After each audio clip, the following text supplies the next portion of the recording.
तो मैं अगर आपसे एक क्वेश्चन पूछूं तो आप शायद मेरे को इसका आंसर बहुत इजीली दे देंगे।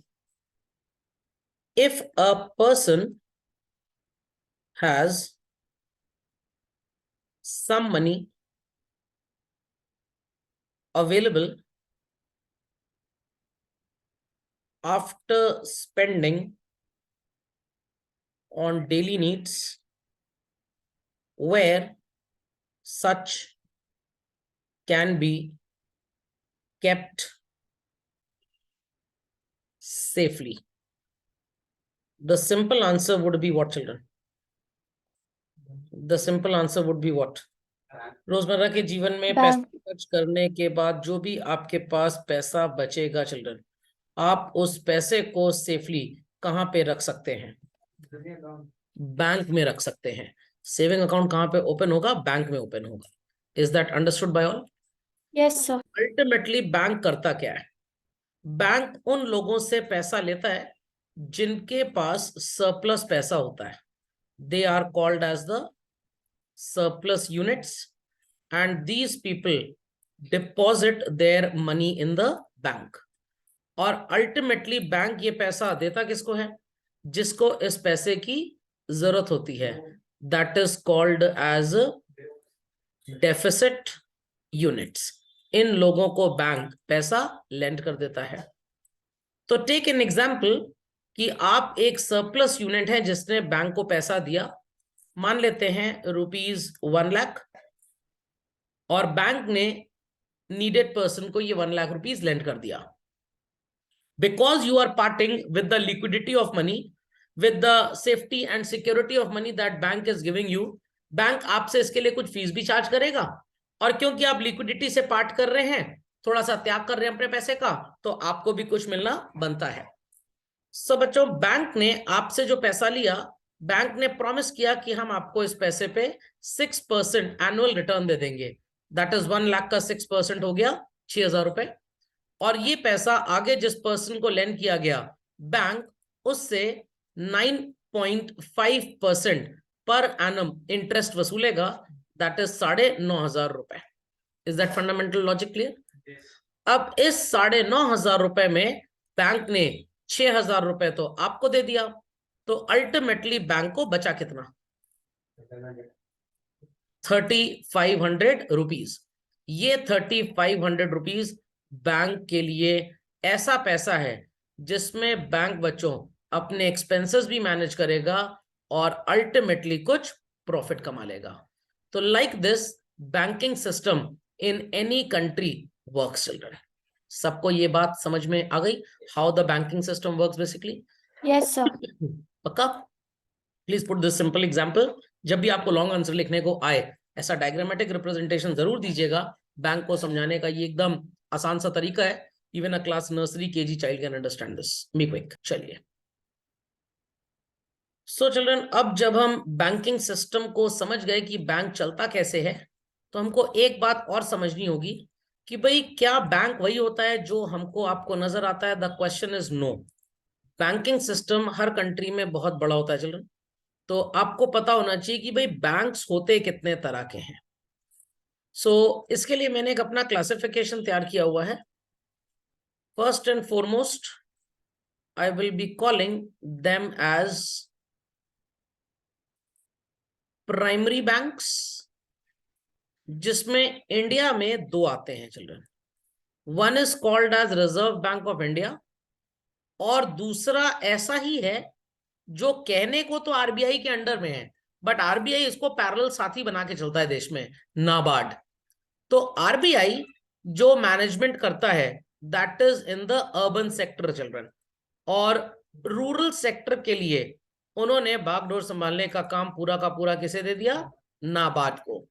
तो कॉन्स्टिट्यूशनली चिल्ड्रन, कॉन्स्टिट्यूशनली आरबीआई के अंडर में नाबार्ड आता है। बट फ्रैंकली स्पीकिंग, आरबीआई और नाबार्ड एक तरह से सेम पावर शेयर करते हैं।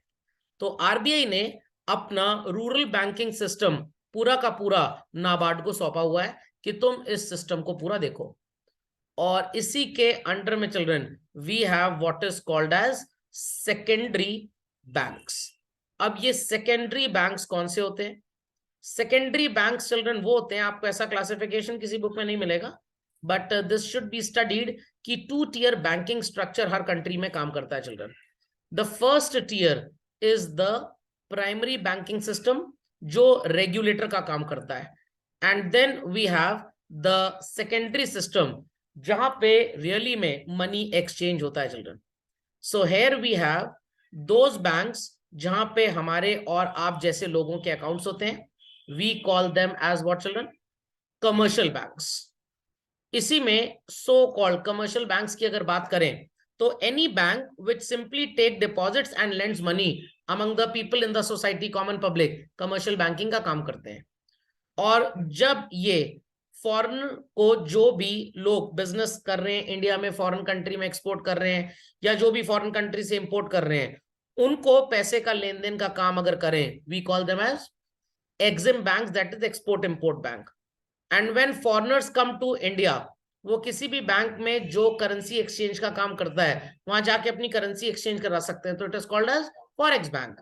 अब ये मत सोचिएगा कि फॉरेक्स बैंक कोई एक अलग से ब्रांच होती है बैंक की, ऐसा नहीं होता। उसी बैंक की बिल्डिंग के अंदर जहां पे ये कमर्शियल बैंक चल रहा है, एक विंडो पे जाके आप करेंसी एक्सचेंज कर सकते हैं, that's a forex window basically. Thereafter children, कुछ बैंक्स ऐसे होते हैं जो बड़ी बड़ी कंपनीज को ही लोन्स देते हैं और उन्हीं से सो कॉल्ड डिपॉजिट्स भी लेते हैं, we call them as industrial banks.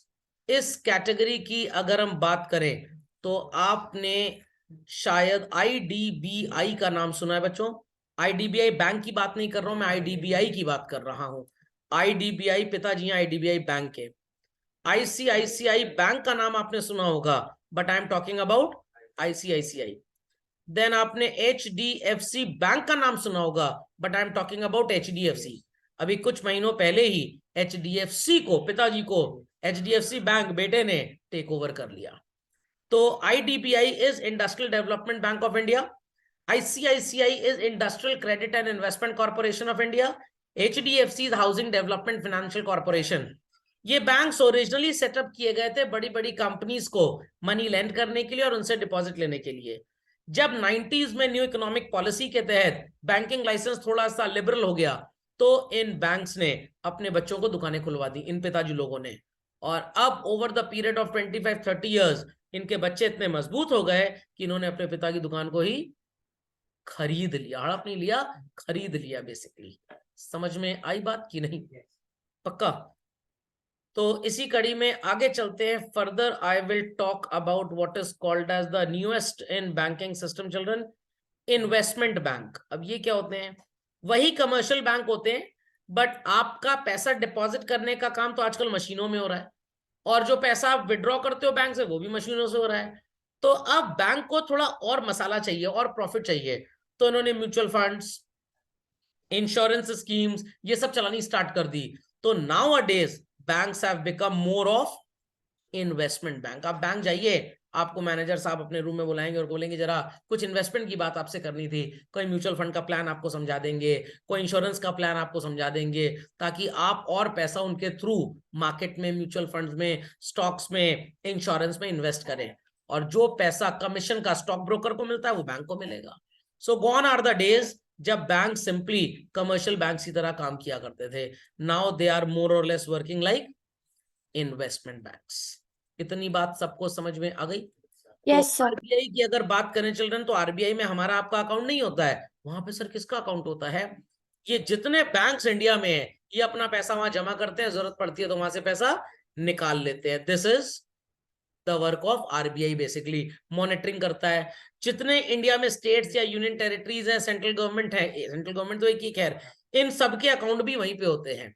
तो जब आपके पापा अपने बिजनेस का जीएसटी जमा करते हैं स्टेट बैंक की ब्रांच में, तो money ultimately goes to RBI में कंसोलिडेटेड फंड ऑफ इंडिया के नाम का एक अकाउंट है, वहां पे पैसा जमा होता है। सिमिलरली जब राफेल प्लेन्स खरीदे जाते हैं और पेमेंट किया जाता है, तो कौन पे करता है गवर्नमेंट के बिहाफ पे? आरबीआई पे करता है। जब आपका 100 रुपए का चालान कटता है रेड लाइट जंप करने पे, जब आप हेलमेट नहीं पहनते, इस केस में सीट बेल्ट आपने लगाई, तो money goes into the treasury of the government. तो पैसा किसकी कस्टडी में होता है? जाता डिपॉजिट वो किसी कमर्शियल बैंक के पास है, एसबीआई में ट्रैफिक पुलिस ने पैसा जमा करा दिया and all that, but ultimately it is held with RBI basically. सुनाई पड़ गई बात? पक्का? तो RBI is basically titled as what is known as children the central bank. Apex bank भी आप इसको बोलते हैं। अब वो आपको किसी चौराहे पे सेंट्रल बैंक ऑफ इंडिया नजर आएगा, उसको आरबीआई मत समझिएगा, it is still a commercial bank, उसका नाम ऐसा रखा गया है। ओके, तो चलिए let's have a nomenclature to the children. तो ये बात सबको समझ में आ गई? चलिए let's continue children, let's continue with this. So what is a central bank? मैंने एग्जांपल दिया, इंडिया में it is known as RBI, US में आप इसे फेडरल बैंक नहीं चिल्ड्रन, फेडरल रिजर्व सिस्टम के नाम से जानते हैं। Got it? So it is the topmost institution of the country's monetary system which designs and controls the monetary policy. सबको पता होना चाहिए, economic policy of a country children constitutes two things. One is called as fiscal policy and other is called as monetary policy. जो money supply की बात करती है बच्चों वो मॉनेटरी पॉलिसी होती है, और जो टैक्सेशन की बात करती है वो फिस्कल पॉलिसी होती है। Got it clear? अंग्रेजों के जमाने में बनाया गया था in the year 1935 and name is reserve Bank of India. तो अल्टीमेटली इनके फंक्शंस क्या हैं? सर आप कह रहे हैं ब्लैक, क्या आरबीआई ब्लैक मनी रखता है? नो चिल्ड्रन, ये एक तरीका है कोड वर्ड से पढ़ाई करने का, पता नहीं आपने आज तक सीखा है कि नहीं सीखा, हमने ऐसे ही सीखा था, हम बच्चों को भी ऐसे ही सिखाते हैं। B stands for bankers bank, L stands for lawful monopoly to issue currency, A stands for advisor and banker to the government, C stands for custodian of foreign exchange and K stands for key controller।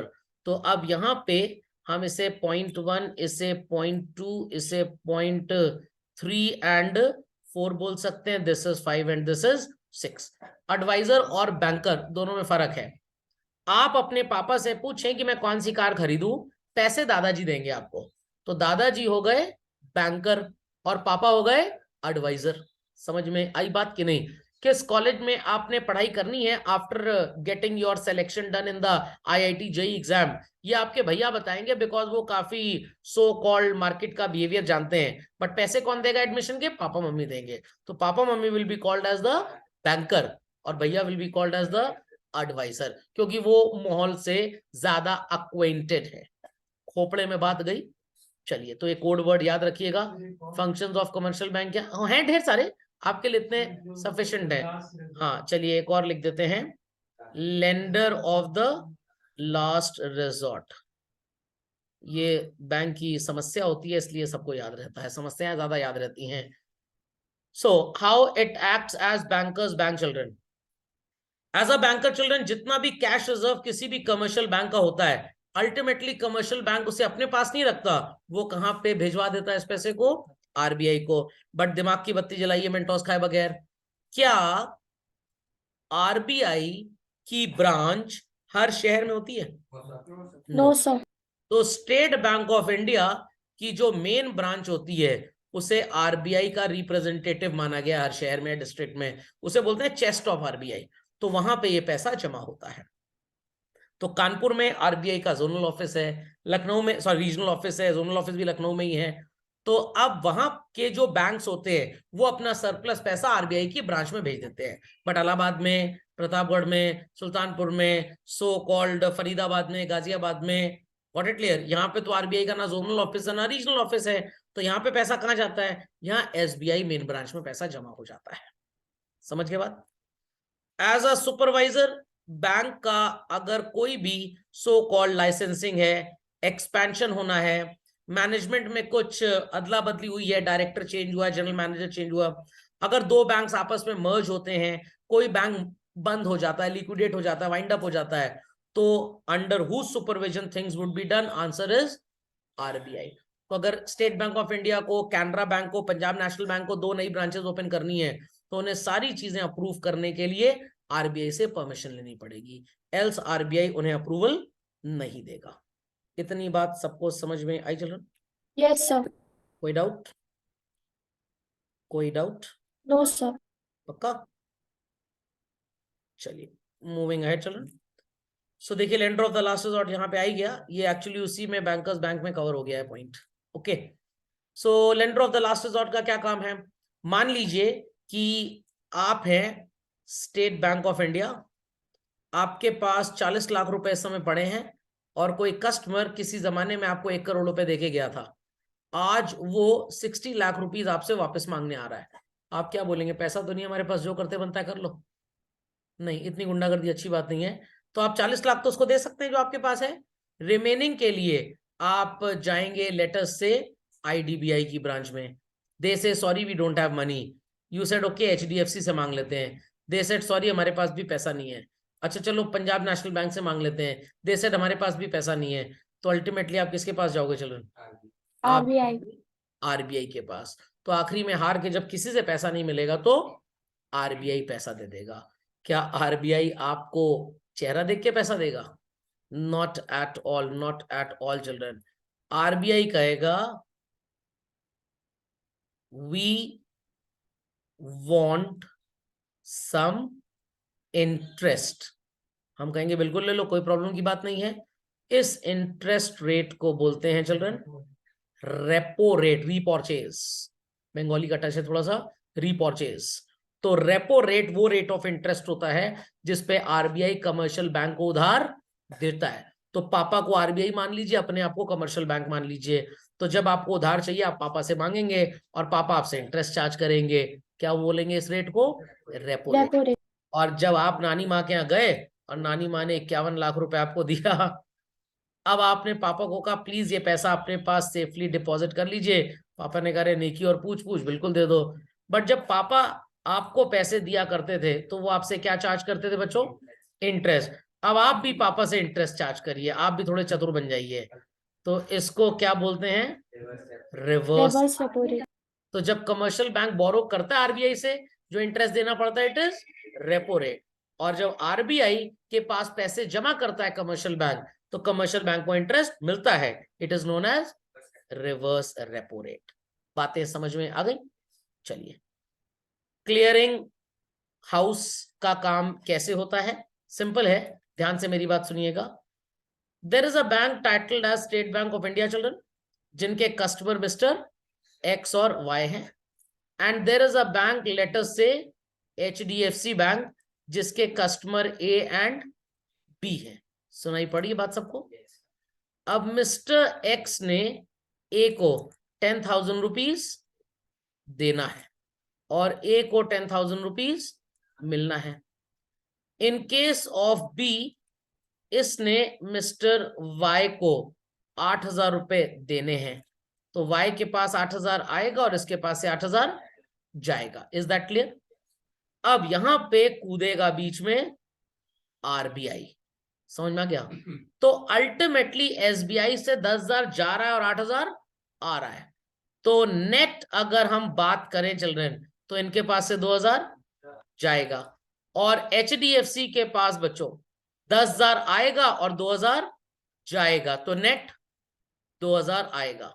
तो RBI को बताते हुए ये एक हिसाब किताब settle करेंगे। कैसे? मिस्टर Y के अकाउंट में 8,000 आना है और X के अकाउंट से 10,000 जाना है। ध्यान दीजिएगा बात पे। X के अकाउंट से बच्चों निकाले जाएंगे 10,000 रुपए, जिसमें से 8 यहां चले जाएंगे और 2 कहां चला जाएगा? RBI के पास। समझ में आ गई बात? RBI से 2,000 रुपए यहां पे आएगा, B के अकाउंट से 8,000 निकाला जाएगा और पूरा 10,000 किसे दे दिया जाएगा? चलो A को दे दिया जाएगा। तो ये होता है क्लियरिंग हाउस फंक्शन। समझ में आई बात की नहीं? डीमोनेटाइजेशन के पहले RBI का इंटरवेंशन कम रहता था, मैं ये नहीं कहूंगा नेग्लिजिबल रहता था, बट डीमोनेटाइजेशन के बाद RBI का इंटरवेंशन बहुत ज्यादा हो गया है। पहले तो बैंक डेली बेसिस पे हर वो ट्रांजैक्शन जो 50,000 रुपए या उससे ऊपर होता था, राइटिंग में हर कमर्शियल बैंक को RBI को इन्फॉर्म करना पड़ता था। But nowadays all the servers of the banks are connected with RBI। RBI का इतना स्ट्रॉन्ग सॉफ्टवेयर है जो टैक्सेशन की डिपार्टमेंट की साइट से भी कनेक्टेड है ये सारी इंफॉर्मेशन 50,000 या उससे ऊपर के ट्रांजैक्शन की रियल टाइम बेसिस पे आरबीआई एक्सेस करता रहता है चिल्ड्रन। टैक्सेशन डिपार्टमेंट भी एक्सेस करता रहता है ताकि कोई धांधेबाजी तो नहीं हो रही है। Thereafter, lawful monopoly to issue note. अब सर हर commercial bank, state bank, Canara bank, ICICI bank, HDFC bank, IDBI bank सब नोट क्यों नहीं इशू करते? अगर सब नोट इशू करने लग जाएंगे तो कुछ वैसा ही हो जाएगा, घर में दादी माँ है, बड़ी माँ है, ताई जी है, मम्मी है, चाची जी है, छोटी चाची जी है, 5 लेडीज है, सब लोग किचन में लंच के टाइम पे थी, सबने एक एक चुटकी नमक डाल दिया, तो सोचिए खाना खाते समय आपकी चुटकी बच जाएगी। तो इसीलिए एक जने को जिम्मेदारी दी जाए बस, समझ में आ गया? तो इसीलिए इन्फ्लेशन हो जाएगा कंट्री में। अगर हर बैंक पैसा नोट इशू करने लग जाएगा तो कोई रिकॉर्ड नहीं रहेगा किसने कितना नोट दिया। पता लगा मैंने स्टेट बैंक से भी 1 करोड़ लिया, एचडीएफसी से भी 1 करोड़ लिया, आईसीआईसीआई से भी 1 करोड़ लिया, 3 करोड़ ले लिया और मेरे को जरूरत सिर्फ 1 करोड़ की है, तो फालतू का 2 करोड़ मैं कहीं आवारागर्दी में ही खर्च कर दूंगा, जाके महंगे में चीजें खरीदूंगा, शॉपकीपर भी मेरे को सामान महंगे में बेचेगा, जिससे होगा क्या कंट्री में? अल्टीमेटली महंगाई बढ़ जाएगी, क्योंकि शॉपकीपर को पता है कि हमारे जैसा इंसान नेगोशिएट करेगा ही नहीं, क्योंकि हमारे पास किसी चीज की प्रॉब्लम नहीं है, तो it will give result to inflation basically.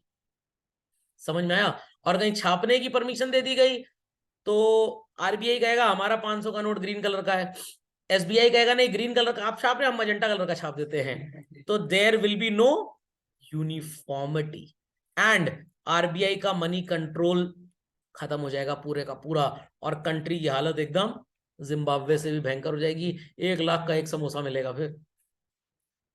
Adviser and banker to the government.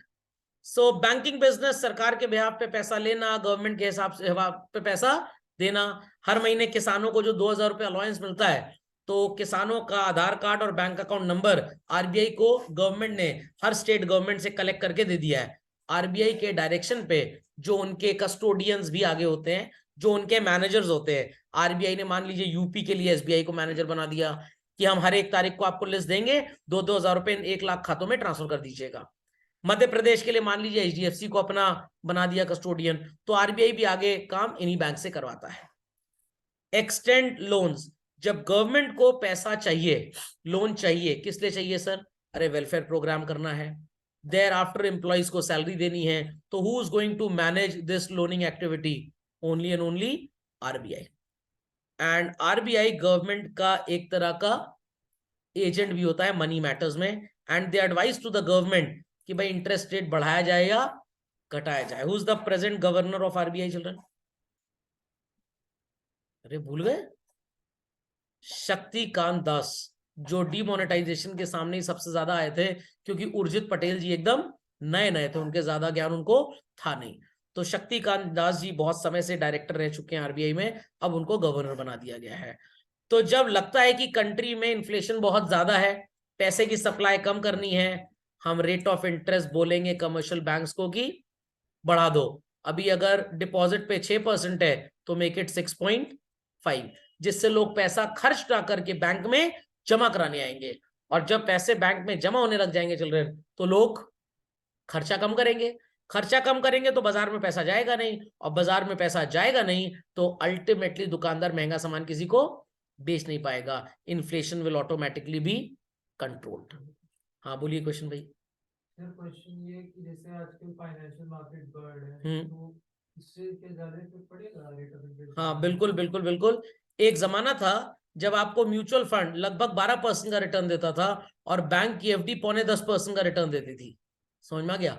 12% में रिस्क है, 9.25% में कोई रिस्क नहीं है। क्या 2.25% के लिए आप जैसा इंसान रिस्क लेगा? नो, तो आप बैंक की तरफ जाते थे। अब बैंक्स में पैसे बहुत आ गए उस जमाने में, बट लोगों की बोरोइंग उतनी ज्यादा नहीं थी, और जब 9.25% डिपॉजिट पे इंटरेस्ट मिल रहा था, बैंक लोन दिया करता था 16% पे। अब क्योंकि over the period of time businessman के पास बहुत पैसा आ चुका है, उन्हें बैंक्स के ऊपर डिपेंडेंट रहने की जरूरत नहीं है, तो less people are going to borrow money. Bank इनको अट्रैक्ट करने के लिए रेट ऑफ इंटरेस्ट 9% कर दे रहा है। तो जब 16% लोन पे इंटरेस्ट था, बैंक 9.25% एफडी पे लोगों को देता था। अब जब लोन पे ही 9% हो गया है, तो बैंक ने इसको ड्रॉप करके, वेयर एज फाइनेंशियल मार्केट आज भी 12% दे रही है, तो यहां तो भाई डबल का डिफरेंस हो गया, कहां 12% और कहां 6%, तो कहां पे लगाएंगे आप अपना पैसा? 12% पे लगाएंगे ना। दो वहां गारंटी नहीं है, बट कोई प्रॉब्लम नहीं है, इतनी study over the period of time की है। और एक बात तो ये भी पता लगे कि बैंक में भी कोई गारंटी नहीं है, सिर्फ 5 लाख रुपए तक आपका मनी इंश्योर्ड है। पुराने जमाने में वो भी 1 लाख होता था। ओके, तो अगर आपको रिटर्न चाहिए अच्छा, तो you should access the market. अब इधर 1 साल के अंदर क्या हुआ कि बैंकों में पैसा आना बहुत कम हो गया। तो पिछले 2-3 महीने में आपने देखा होगा कि बैंक में एफडी का रेट ऑफ इंटरेस्ट आधा 1% बढ़ गया। इसीलिए बढ़ गया है कि गवर्नमेंट चाहती है फिर थोड़ा बहुत पैसा कुछ लोग बैंक में लेकर आए। ओके, हाँ, दूसरा क्वेश्चन क्या था? दूसरा क्वेश्चन ये था कि गवर्नमेंट को जैसे अभी पैसा देता है तो क्या गवर्नमेंट से इंटरेस्ट चार्ज? बिल्कुल बिल्कुल बिल्कुल बिल्कुल। अगर आरबीआई ने मान लीजिए 100 करोड़ रुपए गवर्नमेंट को दिया for financing mid day meal program, what it clear, तो जितना टाइम का डिले होगा गवर्नमेंट से वो इंटरेस्ट मांगेंगे। समझ में आ गया? और क्या, वो गवर्नमेंट का और अपना उनका व्यू है। होता नॉमिनली 2-3% पे पैसा उनको मिलता है। क्या फैसिलिटेटर? कोई भी बैंक हो सकता है, एसबीआई हो सकता है, कोई भी हो सकता है, डिपेंड करता है जहां पे। क्या फैसिलिटेटर? फैसिलिटेटर मतलब who helps it out. Okay, बात समझ में आई क्लियर? Yes, sir. तो custodian of foreign exchange reserve, suppose you want to fly to US और आपको वहां पे खर्च करने हैं $10,000 और $1 है चिल्ड्रन 84 रुपीज का। तो 84 इंटू 10,000 8,40,000 हुए। 8,40,000 हुए चिल्ड्रन। तो 8,40,000 रुपए सो कॉल्ड अब आपको देने पड़ेंगे किसी बैंक को, और बैंक वाले आपको $10,000 लाके दे देंगे। खोपड़े में बात गई कि नहीं गई? खोपड़े में बात गई कि नहीं गई? तो Yes, sir. अब यहाँ पे ये पैसा आरबीआई के पास होता है एक्चुअली में। जिन बैंक्स में आए दिन लोग एक्सचेंज कराने आते हैं करेंसी, वो बैंक तो अपने पास स्टॉक रखता है। और जहां once in a blue moon कभी कोई आया तो बैंक आपसे बोलेगा 2 दिन पहले एटलीस्ट बता दीजिएगा।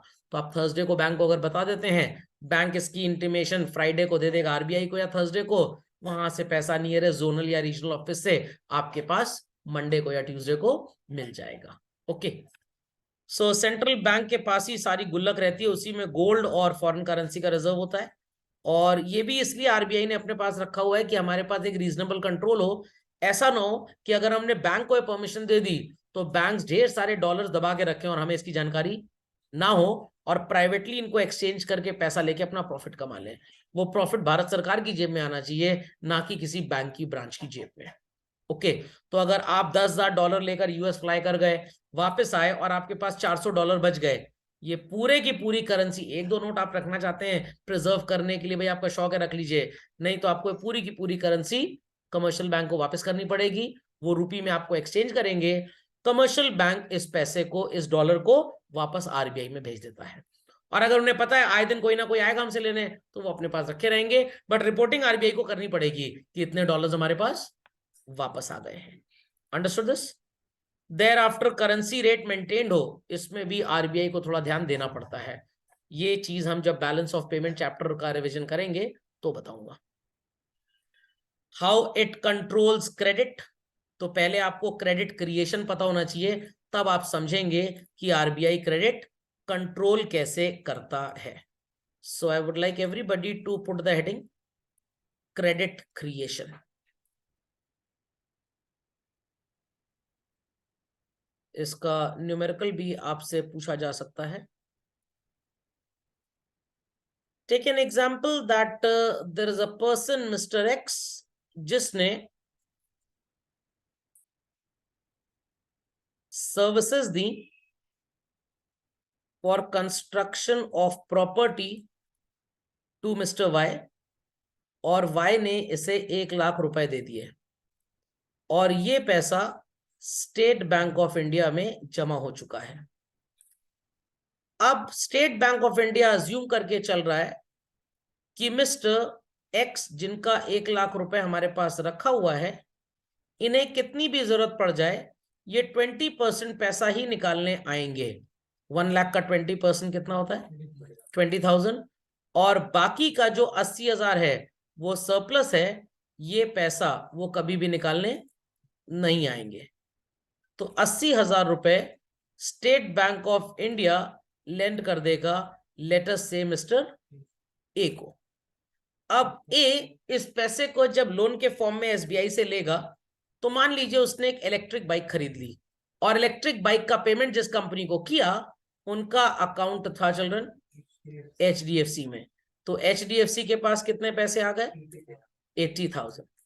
एचडीएफसी मान के चलेगा कि हमारे पास जो 80,000 रुपए आया है इलेक्ट्रिक बाइक वाले डिस्ट्रीब्यूटर का, शोरूम वाले का, वो इसमें से 20% पैसा अपने रोजमर्रा की जरूरतों के लिए निकालेगा। What it clear? बाकी पैसा नहीं निकालेगा।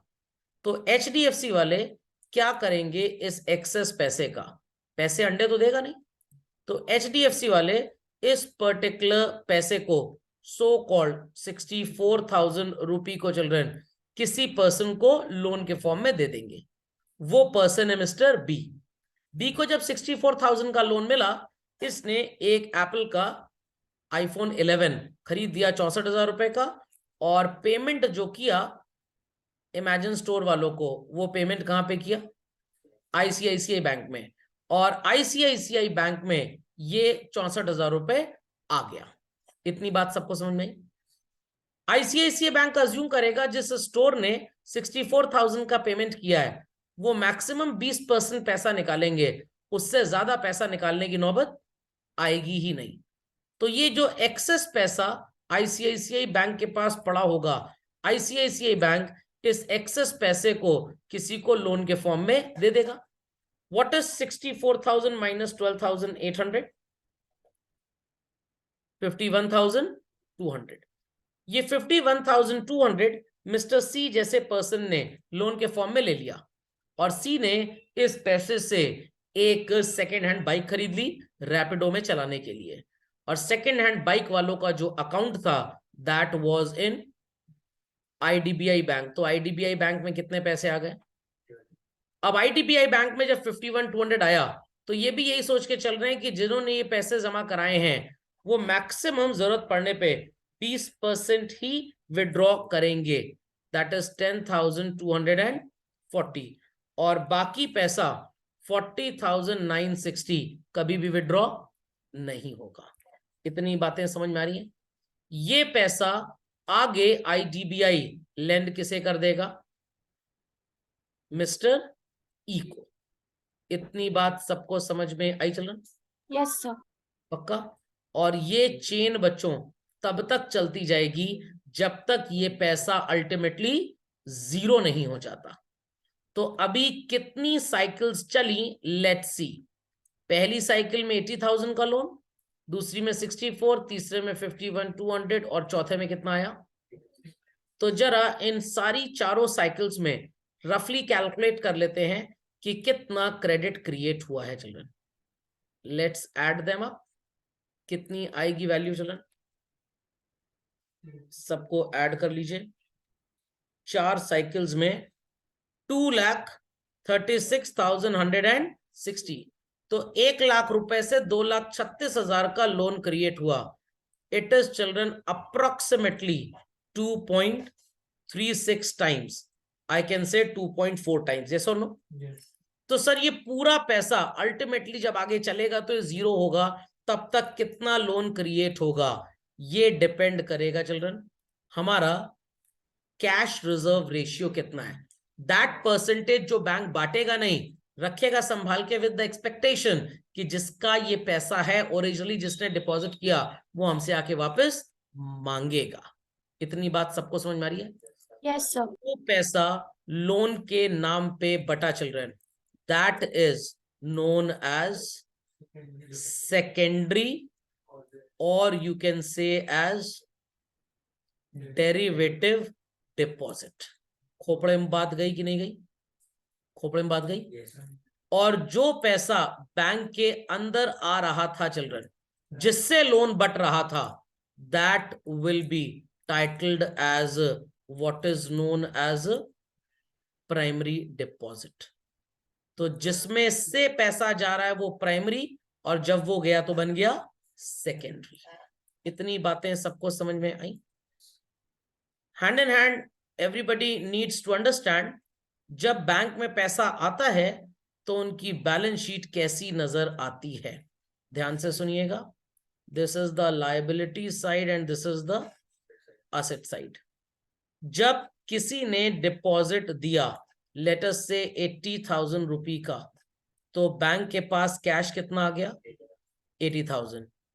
और जब ये पैसा लोन के फॉर्म में बटेगा, out of 80,000 rupee 20% cash reserve ratio के नाम पे बच्चों बैंक रखेगा अपने पास, दैट इज 16,000। और आगे जब लोन देगा, to whomsoever loan is given children, he is a debtor to the bank, तो 64,000 लोन के नाम पे अपीयर करेगा। बट बात अभी भी इनकम्प्लीट है। सर 1,00,000 रुपए का ओरिजिनल डिपॉजिट था, 20% का कैश रिजर्व रेशियो है, टोटल कितना क्रेडिट डिस्ट्रीब्यूट होगा? इसके लिए दो चीजें इंपॉर्टेंट हैं जानना। One is known as children credit multiplier. ये कैसे पता लगता है? इसका एक फॉर्मूला होता है 1 रिजर्व रेशियो। 20% है तो डेसिमल में कितना हो जाएगा? 0.20। It is children what? 5 times. और क्रेडिट क्रिएटेड जानने के लिए क्या करेंगे आप? प्राइमरी या इनिशियल डिपॉजिट जो था बच्चों, उसको मल्टीप्लाई कर देंगे क्रेडिट मल्टीप्लायर की वैल्यू से। तो initial deposit is 1 lakh and this is 5 times. तो टोटल ये जो 2,36,160 वैल्यू आ रही है, ये आने वाले टाइम में जब ये पैसा आगे बढ़ते बढ़ते 0 हो जाएगा, वैल्यू वुड बी 5 लाख। जितना मल्टीप्लायर की वैल्यू ज्यादा होगी चिल्ड्रन, उतना लेस क्रेडिट क्रिएट होगा। खोपड़े में बात गई? जितना पैसा बैंक ज्यादा होल्ड करके चलेगा, लोन की बटैया उतनी कम होगी। और क्रेडिट मल्टीप्लायर जितना कम होगा मतलब बैंक उतना ज्यादा पैसा रोक के चलेगा। यहीं पे कंफ्यूजन स्टार्ट होता है। मैं जानबूझ के उल्टा बोल रहा था कि आप यहीं पे गड़बड़ी करके आएंगे। हाँ, CRR जितना ज्यादा होगा। What it clear? तो यहाँ पे ये गड़बड़ी मत करिएगा। 90% बच्चा ये गड़बड़ी करता है। अरे कॉमन सेंस लगाइए ना भाई, मल्टीप्लायर ही तो निकाल रहे हैं। जितने बड़े नंबर से 1 को मल्टीप्लाई करेंगे, आंसर उतना बड़ा होगा। अंडरस्टैंडिंग और नॉट? तो credit multiplier and credit created are directly proportional. खोपड़े में बात गई कि नहीं गई? खोपड़े में बात गई बच्चों। और मल्टीप्लायर की वैल्यू जितनी कम आएगी, उतना कम क्रेडिट क्रिएट होगा। समझ में आया? तो इसको जरा लिख भी लेंगे सब लोग। CRR and credit created or value of multiplier are inversely related with each other.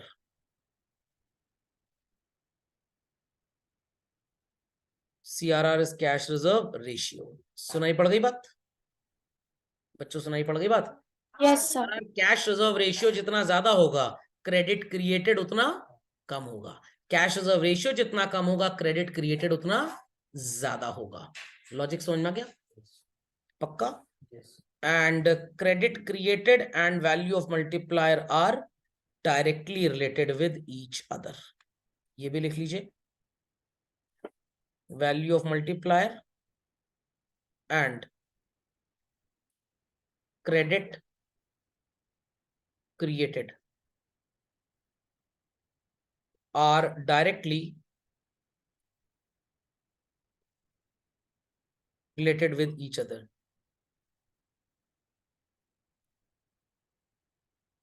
समझ में आ गई इतनी बातें सब? Be quick to this children, be quick to this.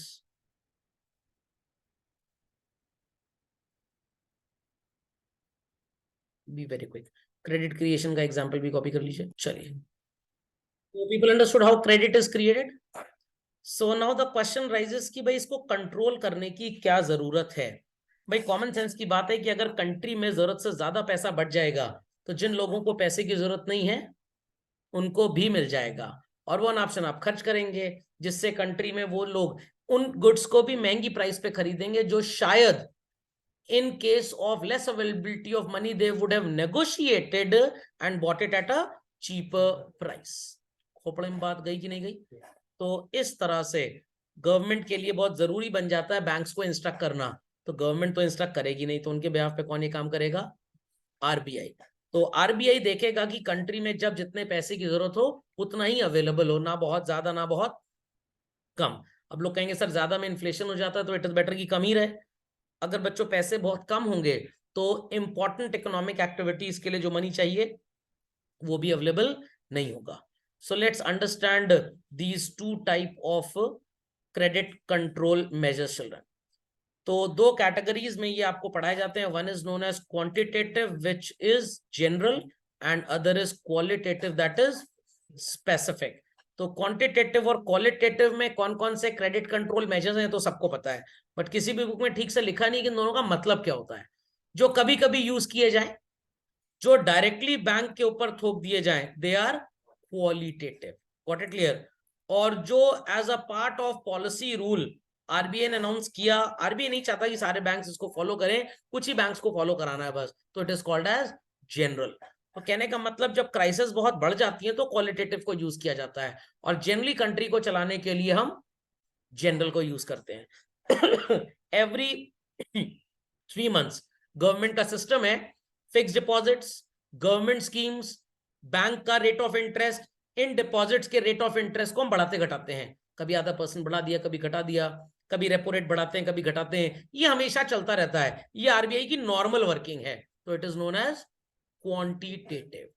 But जब पता लगा कि लक्ष्मी विलास बैंक में कुछ घपला हुआ है तो तुरंत उनके ऊपर ताला लगा दिया, छापा पड़वा दिया, नोटिस निकलवा दिया 2019 में कि भाई इन बैंक्स को बंद करना बहुत जरूरी है।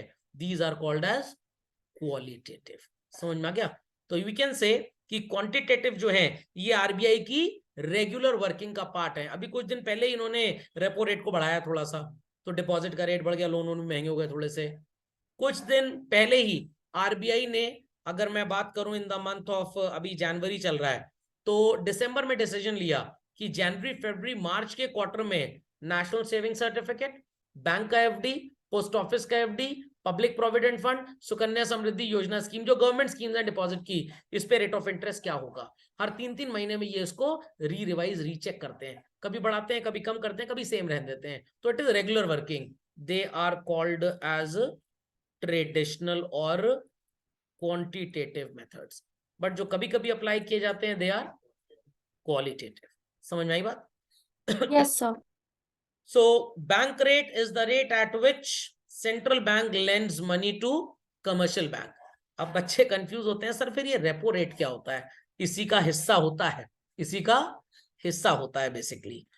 Then we have liquidity adjustment ratio, repo और reverse repo. I have already told कि जब कोई भी कमर्शियल बैंक आरबीआई से उधार लेता है, रेपो रेट, जब कमर्शियल बैंक के पास सरप्लस पैसे होते हैं वो उसको डिपॉजिट कर देते हैं आरबीआई के पास, इट इज रिवर्स रेपो। और वही सरप्लस पैसा आरबीआई आपके बैंक का किसी और बैंक को देता है, उससे इंटरेस्ट देता है और आपको देता है। ओके, तो यहाँ पे आपको समझाया जा रहा है कि भाई रेपो रेट जब बढ़ेगा घटेगा तो क्या होगा। रेपो रेट का मतलब सबको पता है, जिस रेट पे आरबीआई उधार देता है, और रिवर्स रेपो जिस पे आरबीआई आपसे पैसा लेता है, आप मतलब कमर्शियल बैंक। सो जब बैंक रेट, रेपो रेट या रिवर्स रेपो रेट बढ़ जाता है चिल्ड्रन, तो लोन लेना बहुत एक्सपेंसिव होता है। कैसे सर? अभी तक आप आरबीआई से बोरो कर रहे थे 4% पे और पब्लिक को दे रहे थे 8% पे। अब आरबीआई कह रहा है 5% पे हम आपको उधार देंगे, तो आप पब्लिक को कह रहे हैं कि हम आपको 9.25% पे लोन देंगे। तो आरबीआई जब आपसे ज्यादा वसूलेगा तो आप भी अपने कस्टमर से ज्यादा वसूलोगे। अभी आरबीआई आपसे कह रहा है सरप्लस पैसा है, लाओ 6% तुमको हम इंटरेस्ट दें। अब आरबीआई कह रहा है आओ 8% इंटरेस्ट देंगे। तो बैंक वाले अपना सरप्लस पैसा पब्लिक को लोन में नहीं बांटेंगे, रादर आरबीआई को देंगे, वहां सेफ्टी ऑफ फंड्स है कम से कम। समझ में आई बात? सो जब आपका रेपो रेट बढ़ता है चिल्ड्रन, तो बैंक्स को एनकरेज किया जाता है लेंडिंग के लिए। क्यों एनकरेज किया जाता है? क्योंकि जब हमने महंगा लोन लिया है और आगे हमने पार्टी को लोन नहीं चिपकाया, तो हमारा तो इंटरेस्ट का मीटर चल ही रहा है, आगे वो पैसा लोन पे अगर गया ही नहीं तो बैंक बंद होने की कगार पे आ जाएगा। Public capacity to take credit will fall. तो सर फिर क्यों लोग लोन लेंगे जब लोन महंगा हो गया? बैंक को यहाँ पे अपनी मार्केटिंग स्किल्स दिखानी पड़ेंगी। Got it clear? कुछ लोग तो लोन लेंगे ही लेंगे जिनको पहले लोन नहीं मिलता था, बैंक उनके साथ थोड़ा सा नेगोशिएट कर लेगा। ओके, कि भाई हम प्रोसेसिंग फीस में आपको डिस्काउंट दे देंगे, हम आपको कार लोन तो पहले 9% पे देते थे, हम 9.5 पे देंगे, बट कार सस्ती दिलवा देंगे 50,000 रुपए। कार कंपनी का क्या फायदा है? उनका सरप्लस स्टॉक बिक रहा है कम से कम। ओके, एग्रीगेट डिमांड देश में गिर जाएगी जब लोग लोन लेंगे नहीं, पैसा उनके पास आएगा नहीं, खर्चा वो करेंगे नहीं, खर्चा होगा नहीं, तो demand for goods and services will go down. So we can say that country is going to meet very soon what is known as deflation. उसके बाद क्या आएगा? रिसेशन, और रिसेशन के बाद डिप्रेशन आ जाएगा। समझ में आई बात? सिमिलरली अगर ये बैंक रेट डिफ्लेशन के टाइम पे किया जाए, तो यहां बोल रहे हैं ना working of bank rate during deflation, तो डिफ्लेशन में जब डिमांड कम होती है चिल्ड्रन, तो कंट्री में जो डिफ्लेशन आता है वो डिफ्लेशन एक्चुअली स्टेबिलिटी लाता है। नहीं समझ में आया? जब हम लोन आपको महंगा देंगे आप लोन लेने आओगे नहीं, जब आप लोन लेने आओगे नहीं तो ऑप्शन आप खर्च नहीं करोगे, जब खर्च नहीं करोगे तो दुकानदार किसी को महंगे में सामान बेच नहीं पाएगा, तो दाम गिरेगा, दाम गिरेगा। तो इन्फ्लेशन के पीरियड में जब डिफ्लेशन होता है तो स्टेबिलिटी पॉइंट तक आ जाता है, स्टेबिलिटी में जब डिफ्लेशन होगा तो डिप्रेशन रिसेशन तक चले जाएंगे। Understood? During deflation, deflation is the period where prices are falling down. यहां पे बैंक अभी तक आपको 8% पे लोन देता था, आप पब्लिक को 9.25 पे, आरबीआई आपको 8 पे देता था, आप 9.25 पे देते थे। अब आरबीआई कह रहा है आओ 6% पे लोन ले लो, आप पब्लिक को कहेंगे आओ 7.5% पे ले लो, तो पब्लिक लोन लेने आएगी कि नहीं आएगी? आएगी। पब्लिक की कैपेसिटी लोन लेने की बढ़ जाएगी, घोड़ा गाड़ी बैलगाड़ी वो लोग सब खरीदने लग जाएंगे, डिमांड बढ़ेगी चिल्ड्रन। कंट्री में क्या होगा? तो डिफ्लेशन की सिचुएशन में जब इन्फ्लेशन आना स्टार्ट होता है तो it becomes stability point. Understood everybody?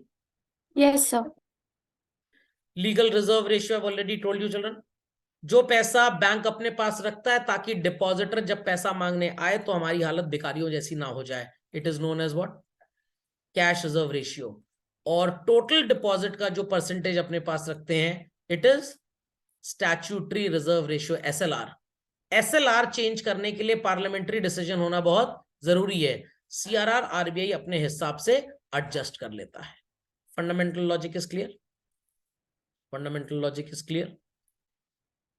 Inflation के टाइम पे हम रिजर्व रेशियो बढ़ाएंगे कि घटाएंगे?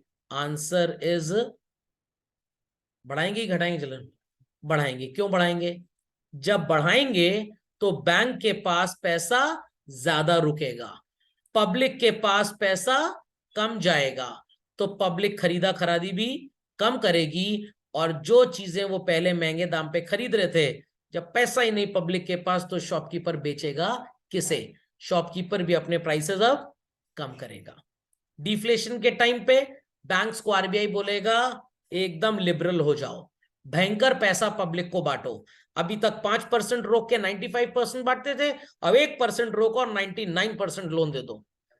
जब लोन ज्यादा देंगे पब्लिक खरीदने आएगी प्रोडक्ट्स, क्योंकि पब्लिक के पास पैसा ज्यादा आ जाएगा, उनको लोन मिलेगा इजीली। तो जब लोन मिलेगा prices will start going up, जब प्राइसेस बढ़ेंगी तो अल्टीमेटली डिफ्लेशन सही होके स्टेबिलिटी तक आ जाएगा। Understood what is to be done during inflation and deflation? Yes, sir. पक्का?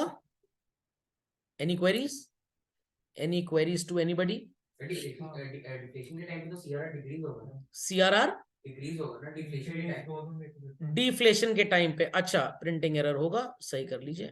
मैंने तो डिक्रीज ही बताया ना आपको, मैंने बोला ना सीआरआर कम करेंगे तो रोको कम पैसा और बाजार में ज्यादा लोन बांट दो। ऐसा ना 5% अभी तक सीआरआर था, अब आरबीआई कह रहा है 1% रखो, 99% पैसा बांट दो पब्लिक को। पब्लिक को जितना ज्यादा बांटोगे पब्लिक लोन लेगी, लोन लेगी तो उससे सामान खरीदेगी, सामान खरीदेगी, जो सामान मार्केट में अभी तक नहीं बिक रहा था वो बिकना स्टार्ट हो जाएगा।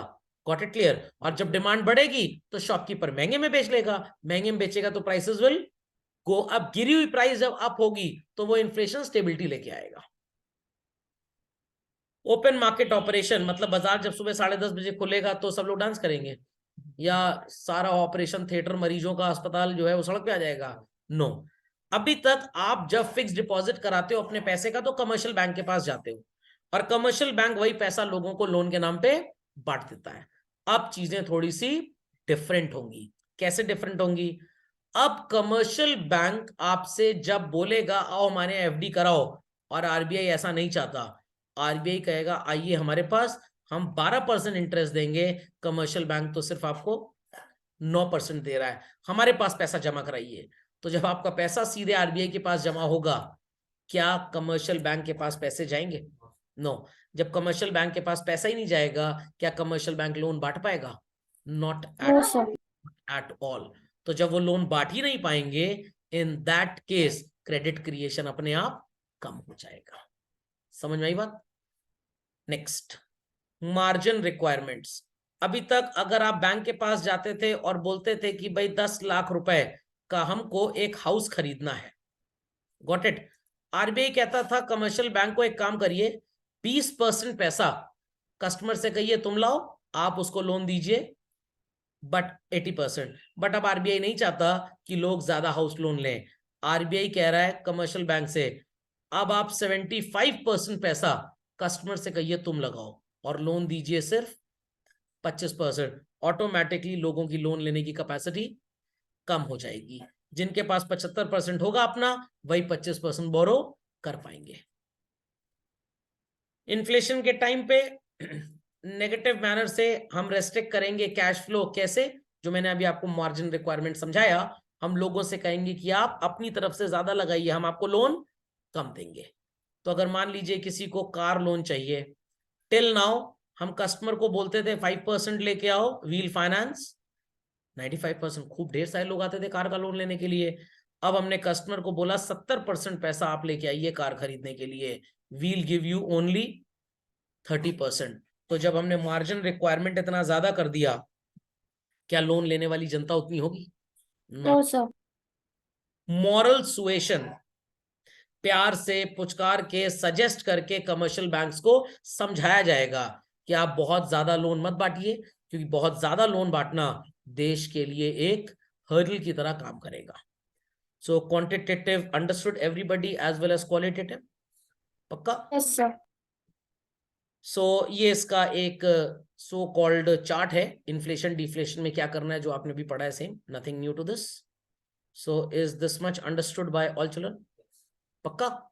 चलिए, सो नेक्स्ट क्लास में हम बात करेंगे कमर्शियल बैंक्स के ऊपर। Credit creation I have already told you कैसे काम करता है, and we'll talk about money supply.